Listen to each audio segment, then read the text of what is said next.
Hey, welcome. Welcome to In the Scoop with Sonyetta Cooper. Yes, today we have a surprise host. It's me, Rebecca Michelle.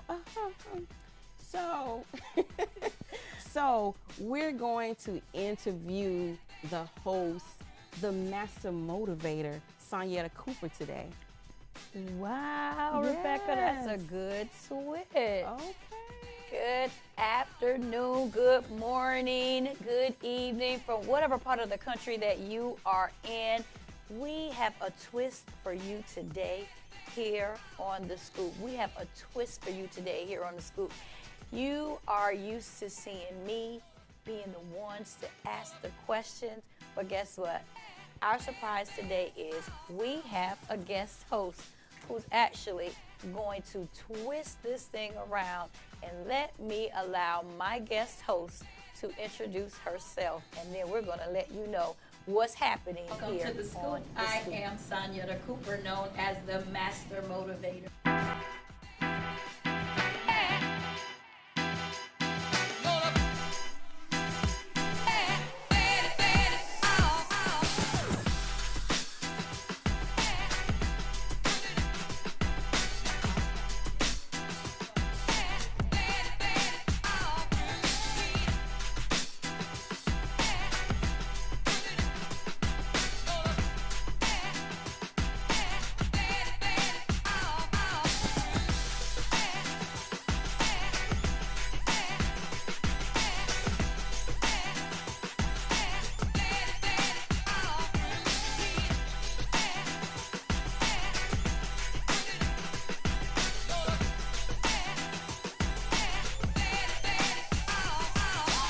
Welcome to The Scoop with Sonyetta Cooper.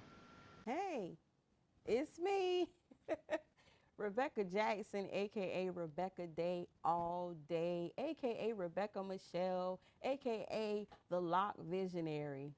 In case you didn't know, I'm hosting In the Scoop with Sonyetta Cooper today because we want the scoop on Sonyetta Cooper. So here we are. Here we are. Plot twist. Yes, definitely. So I am super excited. I am Coach Sonyetta Cooper, known as the Master Motivator. And here in The Scoop, we're going to have my girlfriend, Rebecca, do something a little different. She's going to interview me and let you all get a chance to get to know me a little better. I am excited and I am loving this already, Rebecca. Let's go. Let's get into it. Okay. So, before we go into this interview, this plot twist, if you would like to see different things happening, or if you have any type of discussion, maybe you want to email or get in touch with Sonyetta to see if she can have the discussion on the show or talk about this or bring somebody on, how would they get in touch with you? Well, I'm so glad you asked. I am on all major platforms of social media. You can find me on Facebook at Sonyetta Cooper. You can find me on Instagram at Coach Sonyetta Cooper. And you can also find me on YouTube. You can find me on Snapchat. You can find me on TikTok.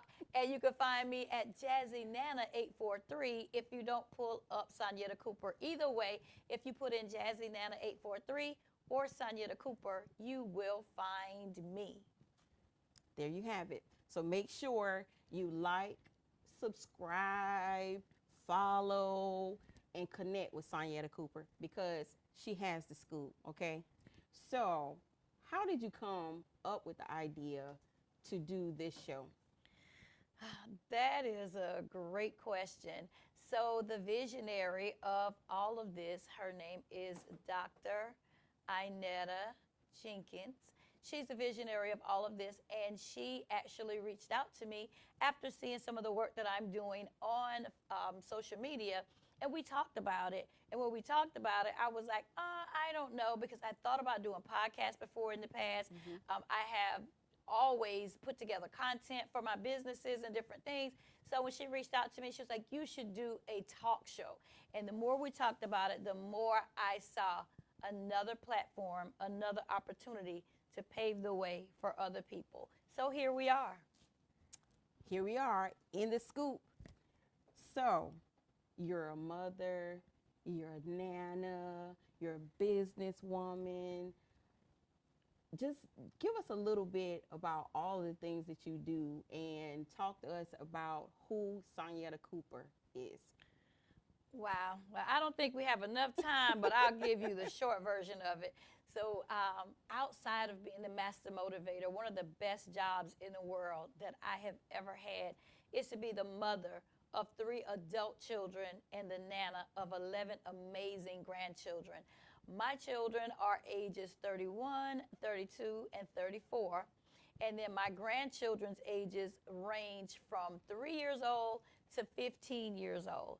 And so I have an opportunity to let people know that when I was growing up and I had my first child at the age of 19, I had no idea what I was doing. But thanks be unto God that He loved me enough to give me 11 more chances to get it right. And that's what I see my grandchildren as. They are my blessings. And so I am the seed of Abraham. And, you know, Father Abraham had many sons, and many sons had Father Abraham. And so just knowing that in itself, I get excited to know that as I build businesses, my whole purpose of building is that I want 11 streams of income.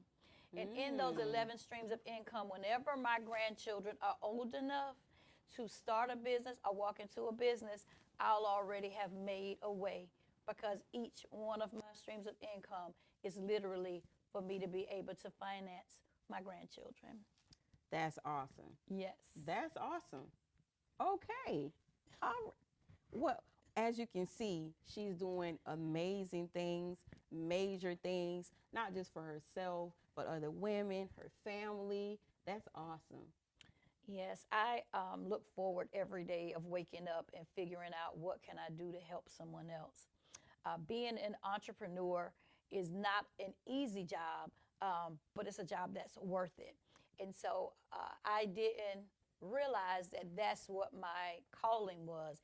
So my business right now, I am the CEO of Cooper's Coaching and Consulting. And with that business, I am a life coach and I'm a mentor. And I'm also an author of 2 best-selling books. They are both anthologies that I wrote with 2 amazing groups of women that I worked with in the past, and they are best-selling books. And then also with my coaching business, I get to consult with small businesses. There are a lot of small businesses that get started and get off the ground, but they don't know how to sustain a good working environment. They don't know how to retain great employees. So I go in and I do staff and management training with my consulting business. And I also consult with government agencies with my consulting business. So literally, I have a t-shirt that says #1099 mindset. And then that way it means that you got to pay taxes, but you pay them on a different level. And so I am excited about that part. And I also have a thrift boutique, and it's called the Jazzy Boutique. With that thrift boutique, I get to assist women by giving them personal shopping experiences, because I believe in helping women to feel beautiful from the inside out. And so that's one of my favorites, because when I work with women who've been in homeless shelters or coming out of abusive situations, when they need clothes to either go to school, go to church, go to work, whatever they need clothes for, interviews, you know what? I allow them to have a personal shopping experience where they can come and shop for free. That's awesome. So you're like a Goodwill, my gosh. She said we don't have the time. I don't have the words, because you do so many amazing things, and you help so many people. As a matter of fact, speaking of your thrifting boutique or your Jazzy Boutique, she styled me for this session today. So I am wearing, from the Jazzy Boutique, a pearl. Well, you can give a better description. Like, this is not what I do. Okay, so tell them what I'm wearing from the Jazzy Boutique. Okay, well, thank you so much for that. You're because welcome. With the Jazzy Boutique, I get to be able to help people realize my slogan for that is, you know, when you come to the Jazzy Boutique, I like the style you so that you will be unique and be the one from going from fitting in to standing out. And today, Rebecca is standing out with a beautiful red sweater from the Jazzy Boutique. She's been accented with the long white pearls with the silver accents on those pearls, and they actually accentuate her beautiful locks that are hanging on the side. And notice how she has her sleeves cuffed up over that sweater. When you have a plot twist and you need to put together a quick outfit, we like to teach women that you don't have to have a closet full of clothes to be able to be versatile. All you need are some key pieces so that you can put them together and switch them up and have a different outfit every day. Okay, so I look good. You look great. You look amazing, girl. She did an awesome job. So ladies, if you know people, women in particular, that may need some type of styling, or they may need something for their wardrobe just to perk it up, add a punch to it. As you can see, I'm sure she's wearing something from Jazzy Boutique as well. And okay. I am. So if you can, talk to them about what you styled yourself in today. So here's the thing. When you put on colors, whatever it is that you put on, you want to make sure that you're feeling good about yourself. Yellow is one of my feel-good colors. I also love ruffles. I love for my clothes to talk. I've been told that, you know, when I dress, I don't dress like other people, that when I walk into a room, I stand out. And I embrace that. I don't dress for people, I dress for myself. So when you do that, you actually do stand out, because if you are unique, you're going to stand out regardless if you try to hide behind the shadows. A person that is called to stand out, you're going to stand out no matter what it is that you put on. That's right. So therefore, always put a couple of accentuated pieces. You know, notice I'm not wearing a necklace because I have on a brooch here. And then my earrings match my brooch. Bracelet, you know, pearls. I love pearls. I'm a pearls type of girl. And always have your hair in a style when you have on something bold that they notice what you have on versus having all this other stuff. I like to say that less is best. So whatever your favorite color is, always know that a pop of color will definitely do something for your outfit, because case in point, my shoes are red. I don't have on anything red, but that's a pop of color. So when I leave out of this place and someone looks at the outfit from head to toe, they'll see that pop. That pop. I love it. I love it. That pop. That pop. That pop. That pop. Yes. So, how long have you had the Jazzy Boutique? How long have you been helping women that may, you know, be in shelters, you know, some transitioning from shelter to home, you know, maybe going for interviews? How long have you been helping women transition, you know, and style them and just help them to get a little leg up? Wow. That goes all the way back, Rebecca, to when I was a single mom on the system. And when I was a single mom on the system, this was back in 1997, Ooh. right? Ooh. And 10 years after I graduated from high school, telling my age. And when I was a single mom and I was on the system and I really needed to figure out what this thing called life was all about. And I didn't want to be on the system. So when I would show up for my appointments, I would go in one of my best church suits with a briefcase. And my caseworker used to say, "You don't look like you should be coming here for services. You look like you should be working here." And I told him it was because I was dressing for the part that I wanted, not for the walk that I was walking. And through that, I always had a mindset of going further than I was. Well, there was a program that came to Florence, South Carolina called the Welfare to Work program. And when that program came to South Carolina, it was presented to me from my caseworker, who's now one of my best friends. He said to me, "You should take this class." And I was like, "Where is it? Sign me up." Because I'm like, I'll be the poster child. Just help me to get to another level. And so when I signed up for that program, I became the first recipient of the Walker E. Solomon Welfare to Work program here in Florence, South Carolina. And I went from being a mom on the system to working for the system. And now I'm in a place where I am able to create systems to make changes for women and for youth and for their families. So I can say it goes back to 1997 when I decided to take ownership of my own life, and I decided that it was going to be more powerful for me to sit on the other side of that desk and be an advocate for women when they started walking in that door and they were able to see someone that was familiar, who knew how to communicate with them, who understood their plight, who wasn't going to look down on them because of how they looked or what they were wearing or how they talked. So I can go back to 1997 to say that's when it all started. And then along the way, I got my first job at an HIV clinic. And that's where I first started in nonprofit, and that was in 1999. So let's take a moment. Well, we're going to get ready to go into our Yes, commercial break. yes. And that moment that you were about to go, and we're going to put a sticky note right there. And we're going to be right and the way back. that I would like, since I am hosting, Sonyetta, Yes, ma'am. the way that I want us to take a break is to do a praise break. We're going to go out with a praise break. Okay, go ahead. So let's go.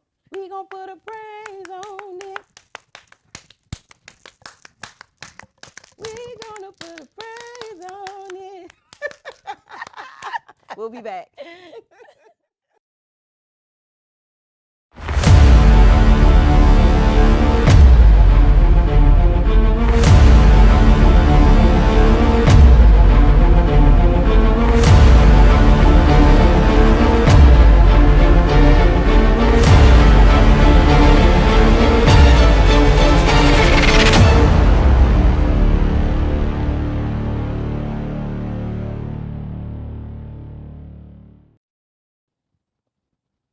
And we're back with Sonyetta Cooper here in the Scoop.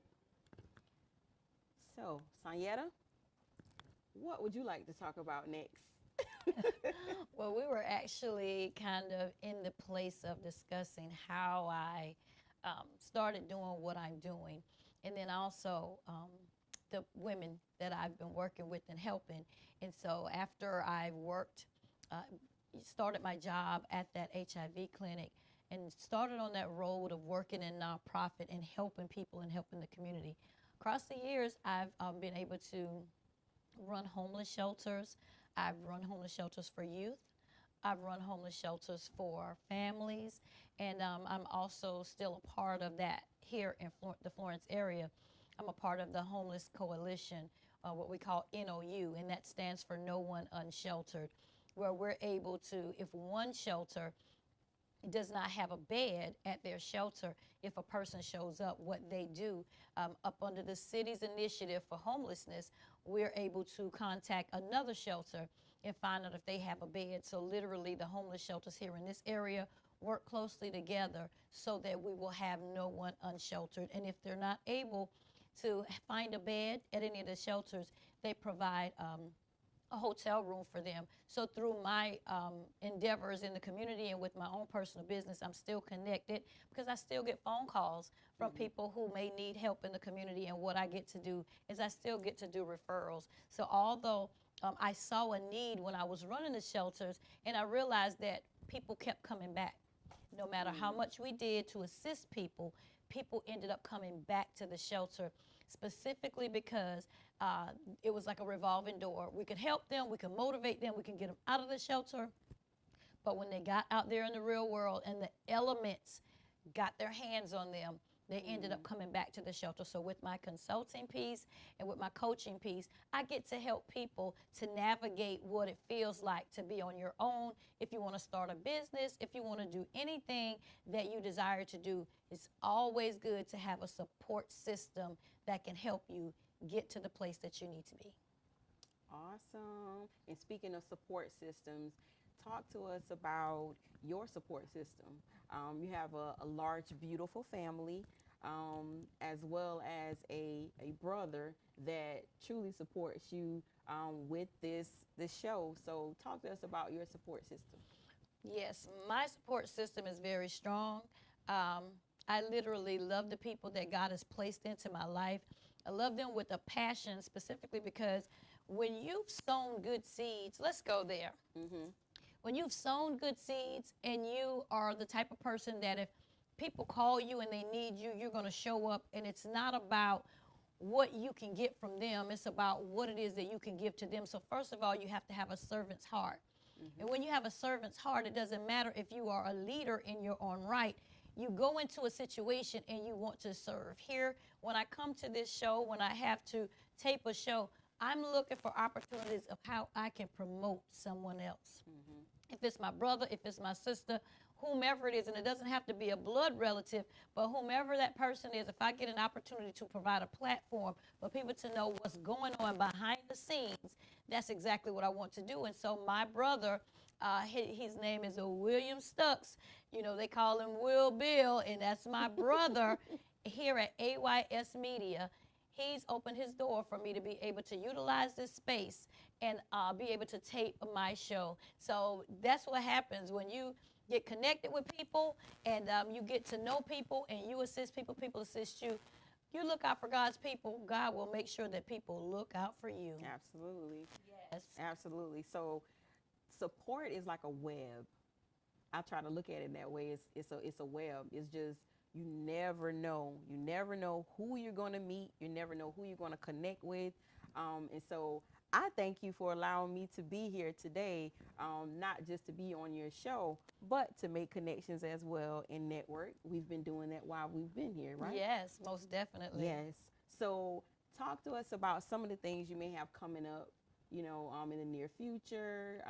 Maybe if you even have some guests coming up that you might want to go ahead and put a little buzz in about. Well, that's going to be, first of all, what I have coming up. There's a scripture in the Bible in Amos 9 that talks about things are going to happen so quickly for you that it's going to make your head swim. And I literally feel like I'm in my Amos 9 season right now because there are so many things that are happening on the heels of another. And, you know, the Lord already says what he will do for his people. All we have to do is put it out there in the atmosphere, and all we have to do is believe it, and you have to see it before you see it. Once you can visualize and you can see by faith what it is that God has already placed on the inside of you, he starts making those things come to pass. So literally, what I speak out of my mouth, God has been making those things happen. So, you know, I was told that June was going to be a pivotal month for me. And so the month of June has been just astronomical. It's the best way for me to put it. You know, graduating with my doctorate degree. Yeah. Graduating. So, you know, I've been called Dr. Cooper for a long time. Now it's getting ready to come to pass in the name of Jesus. It's real. You know, the launching of the podcast, my birthday is Juneteenth. Yes. So my birthday, you know, so many celebrations, being able to provide platforms, you know, through my birthday business brunch. There are a few things that are happening. And then we're thinking about June. We're going to be going into the third quarter soon. And I live my life by concentrating on quarters. Because, you know, when we were growing up, it was easy to think that, you know, oh, I'm going to do this month, I'm going to do this by the end of the year. I've got time. But because of COVID, we've all realized that time is not always on our side. Okay. So for me right now, I just try to wake up with a plan. Whether it's what's going to happen during that day, I've got specific things, strategic things that I want to make happen on a day. I might not get my entire to-do list done, but if there are specific things on that list that I get done, I don't look at it as a problem or a challenge. I look at it as maybe some obstacles, but you got to learn how to jump over those obstacles to get to the next day, because just making it to the next day is major these days. And so those are some of the things that are coming up. What's coming up at the end of this year that I'm praying for is going on a vacation, a real vacation. All right. Plan for it, put it in perspective, and be able to go without it hurting your pockets. So that's what's coming up. And so guests on the show, as I go, Rebecca, I'm going to tell you truthfully, I pray every time it's time to film another show. And I ask God, who does he want to show up for those shows? And sometimes people that I invite, they can't make it. And so since I've given this opportunity to God, he's going to make sure that the right people show up at the right time, and they're going to be in the right place for a right now blessing. Come on, amen. Hallelujah. Well, as you know, I'm completely inspired by you, motivated by you, always have been. You mentioned that you work with you took on your first job with as an AIDS counselor at one point, and that was, I want to say that was when I kind of caught wind of Sonyetta Cooper. I'll say that because you know I think we knew each other in passing and things like that, but we didn't know anything about each other or whatever else. You know, it was just kind of passing, or maybe like we had mutual friends, but we never connected to each other. But I remember that. I remember in Florence about Sonyetta Cooper working, you know, as an AIDS counselor. I can't remember the exact, you know, words or phrase or whatever it was, but I remember hearing that on a regular basis, you know, and so that's awesome. I know you've been doing things for a very long time and helping a lot of people in the community. So it's only fitting that now that you've been in that position, you can help others, you know, that are in that same position. And it's awesome what you're doing. It's a blessing. It's a blessing to be in the same space with you, Sonyetta. Oh gosh, It is. that's humbling to me. Like literally, it is, because you know I remember hearing the song when I was a little girl that would say, "I'm just a nobody, trying to tell everybody about somebody who can save everybody." And so instead of saying I'm a nobody, I say that I am somebody. And when I say that I am somebody, it's because the imposter syndrome, that mindset to make you believe that you don't belong, the things that we were told to say when we were smaller, the things that we were taught, being a product of our environment, not being around wealth, not being around wealthy people. Like literally, I'm not talking about rich people, I'm talking about wealthy people. And wealth to me is wisdom. When you are a wise person, you are a wealthy person. When you are wise, that means that you're going to make the right choices and the right decisions. You're going to mess up along the way, but when you're wise, you think before you act. You don't just jump out there and do things. And so I used to pray all the time for when I was praying for God to give me peace when I was going through a marriage that I suffered some serious situations with. When I was praying for God to give me peace when I didn't understand who I was or whose I was, and I was trying to live my life on my own. And when I was praying, I would say, God, give me wisdom. God, give me wisdom. And so during those years that I've had experiences and trials along the way, He's led people in my path to put me on the straight and narrow. Well, thank you, Rebecca, for interviewing me here on The Scoop. Today is a great day to have a marvelous day. It is. And today is the right day to do anything that you want to do. If you believe it and you receive it, then guess what? You can achieve it. Thank you so much for hanging out here with me in The Scoop with my girl, Rebecca Michelle. I appreciate her for coming by and spending the day with me. We hope that you have an amazing day, have a blessed day, but most of all, love yourself and don't wait for anybody else to do it. Thanks for hanging out in The Scoop.